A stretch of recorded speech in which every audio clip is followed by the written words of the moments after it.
ठाकरे के समर्थकों पर मुंबई पुलिस का बड़ा एक्शन।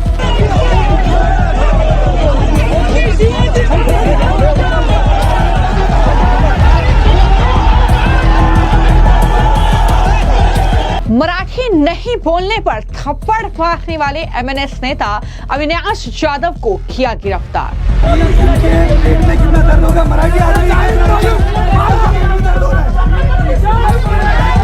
प्रदर्शन कर रहे एमएनएस कार्यकर्ताओं को मुंबई पुलिस ने हिरासत में लिया।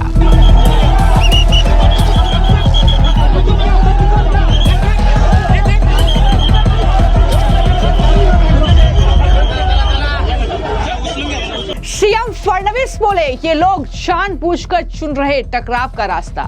मैं महाराष्ट्र के मिजाज को जानता हूँ। महाराष्ट्र का मिजाज ऐसा है कि इस प्रकार के प्रयोग यहाँ चलेंगे नहीं।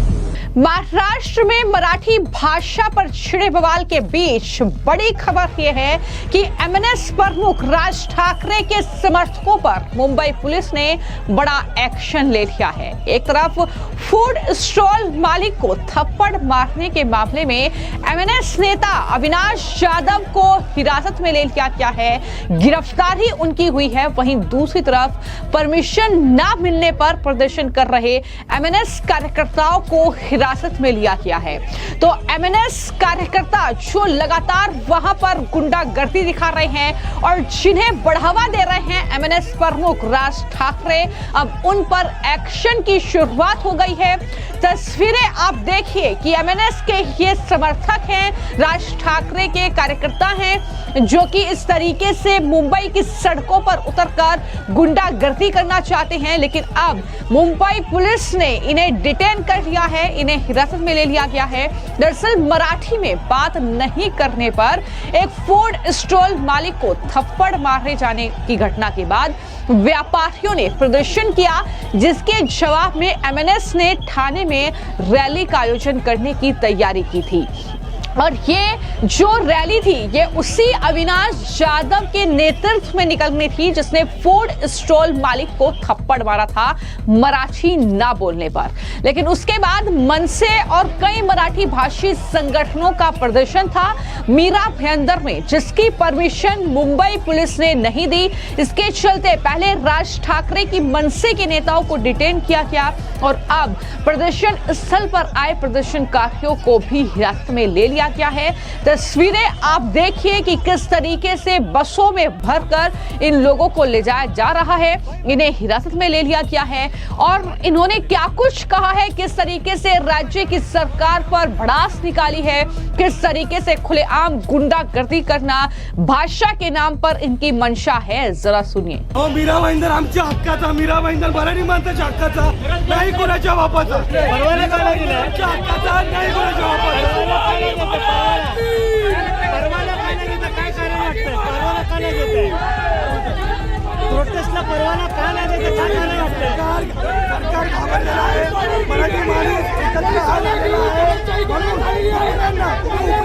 परवानगी देतात मराठी माणसं हक्कासाठी पाहिजे पहिल्यांदा स्वच्छपणे परवानगी वाटते। काय वाटतं कोणाच्या दबावामध्ये करत आहे? काय वाटतं? दबाव वाटतो कोणाचा? मुख्यमंत्र्यांचा दबाव आहे, भाजपाचा दबाव आहे। यांना जे उक्राईनवरती प्रेम आहे ना, आज महाराष्ट्राने बघितलेला आहे। मराठी माणूस रस्त्यावर उतरला, यांच्या पोटात गोळा आला, मारवाड्यांनी मोर्चा काढला, एवढा चालला का? अरे हा मीरा भाईंदर मराठी माणसाच्या हक्काचा आहे, कोणाच्या बापाचा नाही आहे। जो मोर्चे को विफल कर दिया है पुलिस ने, जो बर्ताव आप लोगों के साथ में बरत रही है, कैसे आप इसे देखते हैं? नहीं, ये पूरा महाराष्ट्र देख रहा है कि इनके पेट में कितना दर्द होगा। मराठी आदमी दर्द हो रहा है। हालांकि जिस तरह की ये तस्वीर महाराष्ट्र से निकलकर सामने आ रही है, भाषा को लेकर जो वहां पर बवाल छिड़ा हुआ है, इसको लेकर अब महाराष्ट्र के मुख्यमंत्री देवेंद्र फडणवीस का बड़ा बयान सामने आया है। उन्होंने दावा किया है कि ये लोग जानबूझकर ऐसे मार्ग चुन रहे हैं जिसमें बवाल हो।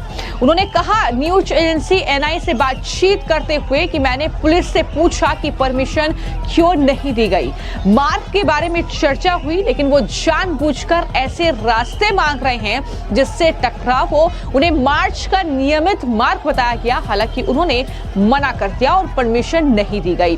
क्या कहा है देवेंद्र फडणवीस ने एमएनएस पर और मराठी भाषी संगठनों के इस प्रदर्शन पर, जरा सुनिए। महाराष्ट्र में किसी भी मोर्चे को इजाजत है, ये लोकतांत्रिक राज्य है, वो भी मोर्चा निकालना चाहे तो परमिशन लेकर निकाल सकता है। लेकिन जब कोई परमिशन लेता है तो उसका रूट किस प्रकार से होना चाहिए। अगर रूट में कई ट्रैफिक के प्रॉब्लम्स है, अगर रूट में कोई ऐसी जगह है कि जहां पर स्टैम्पिड जैसी अवस्था हो सकती है, कुछ ऐसी चीजें होगी तो पुलिस रूट चेंज करने को कहती है। तो मैंने जब पुलिस कमिश्नर से पूछा तो पुलिस कमिश्नर ने मुझे कहा कि हमने उनको रूट चेंज करने के लिए कहा था, लेकिन वो एडमंट थे कि हमको यही रूट लेना है, इसलिए पुलिस ने उसको नकारा है। प्रयोगशाला के तौर पे देखा जा रहा है कि मीरा रोड जो है, जो राजनीति के लिए प्रयोगशाला के तौर पे देखा जा रहा है। देखिए, मुझे ऐसा लगता है कि मैं महाराष्ट्र के मिजाज को जानता हूं। महाराष्ट्र का मिजाज ऐसा है कि इस प्रकार के प्रयोग यहां चलेंगे नहीं। जो मराठी आदमी है वो बड़े दिल का है, क्योंकि भारत पर जब आक्रमण हुआ तो मराठी आदमी ने केवल महाराष्ट्र का विचार नहीं किया, पूरे भारत का विचार किया। इसलिए मराठी आदमी कभी छोटा सोच नहीं सकता, कभी संकुचित सोच नहीं सकता। इसलिए कोई प्रयोग करने की कोशिश भी करे तो नहीं हो पाएगा। तो इससे पहले भी मैंने आपको वो जानकारी दी थी कि किस तरीके से वहां पर जो हिंदी बोल रहा है, जो हिंदी भाषी लोग हैं, उन्हें टारगेट एमएनएस के जरिए किया जा रहा है। और वो भी तब जब खुलेआम राज ठाकरे ये कहते हैं कि थप्पड़ मार दीजिए लेकिन उसका वीडियो मत बनाइए। इस तरीके से वो अपनी पार्टी के कार्यकर्ताओं को उकसाते हुए नजर आए। लेकिन जो ये विरोध प्रदर्शन की तैयारी थी, लेकिन उससे पहले ही जो एमएनएस के कार्यकर्ता थे, जो राज ठाकरे के समर्थक थे, उन्हें डिटेन कर लिया गया। इसको लेकर जो एडिशनल सीपी हैं दत्ता शिंदे, उनकी तरफ से जानकारी दी गई है और उन्होंने बताया है कि भाषा विवाद को लेकर काउंटर ट्रेडर्स के विरोध के समर्थन में एमएनएस कार्यकर्ताओं ने विरोध प्रदर्शन किया। पुलिस ने कई एमएनएस कार्यकर्ताओं को हिरासत में लिया है। क्या कुछ एडिशनल सीपी की ओर से कहा गया है वो भी सुनिए। यहाँ पे जो मोर्चा का आयोजन किया गया था तो उसके बारे में हम लोगों ने परवाना नहीं देने के कारण था। इसी चौराहे पे कुछ दिन पहले एक घटना हुई थी, जिस घटना के कारण अपराध दर्ज है और कानूनी कार्रवाई की जा रही है। उसके बावजूद यहीं से मोर्चा निकालना ये सही नहीं था। उसके लिए उन्होंने यदि कोई दूसरी जगह से और सही रूट से कोई उनका आंदोलन होता था तो उसके बारे में हम लोग सोच विचार कर सकते थे। अभी तक कितने लोगों पर कार्रवाई की गई है और ये लोग नहीं मान रहे, इसके लिए पुलिस और क्या प्रोटेक्शंस लेगी? हम पूरी तरह से सतर्क है और जो कानूनन कार्रवाई है वो कार्रवाई कर रहे हैं। यहाँ पे कानून व्यवस्था कायम रखने के लिए जो कदम उठाना जरूरी है वो सभी सही कदम पुलिस दल उठा रहे हैं। कितनी पुलिस बल आपके साथ है और कितने लोगों को डिटेन किया गया है और लॉ एंड ऑर्डर अभी तक मेरा भाईंदर में शांत है, क्या संदेश देना चाहिए आप? यहाँ पे कानून व्यवस्था कायम है, यहाँ पे शांति है। हम कानून व्यवस्था रखने के लिए पूरे सतर्क और सक्रिय है। लोगों से क्या निवेदन करेंगे जो कई बार अनाउंसमेंट करने के बाद भी सड़कों पर उतर रहे हैं, जबरदस्ती कर रहे हैं, उनके लिए क्या संदेश देंगे? नहीं, वो सब लोगों को वही संदेश है कि यहाँ पे कोई इकट्ठा न आए। यहाँ जमाबंदी का आदेश जारी है, तो यहाँ पे इस आदेश का उल्लंघन करने के लिए करना गलत है और यहाँ पे कोई जमाव इकट्ठा न हो, इस प्रकार का हम सभी लोगों से ये करेंगे, अपील करेंगे। एक आखिरी सवाल, अविनाश जाधव जिनके अगुवाई में ये मोर्चा होना था, उन्हें सुबह ही हिरासत में ले लिया गया है। अब आगे की क्या कानूनन कार्रवाई उन पर होगी? कब तक उन्हें हिरासत में रखा जाएगा? कानूनन कार्रवाई वो तो प्रिवेंटिव डिटेंशन है।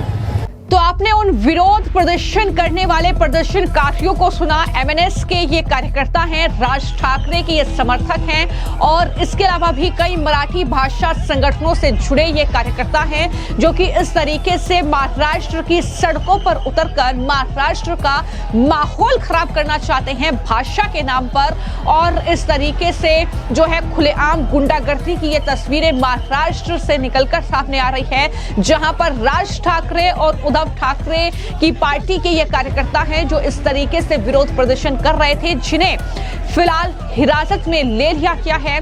लेकिन वहीं पर जिस तरीके से मुंबई पुलिस ने मराठी में बात नहीं करने पर एक फूड स्टॉल मालिक को थप्पड़ मारे जाने की घटना के मामले में जाधव को गिरफ्तार किया है, उसके बाद और ज्यादा हंगामा बढ़ा।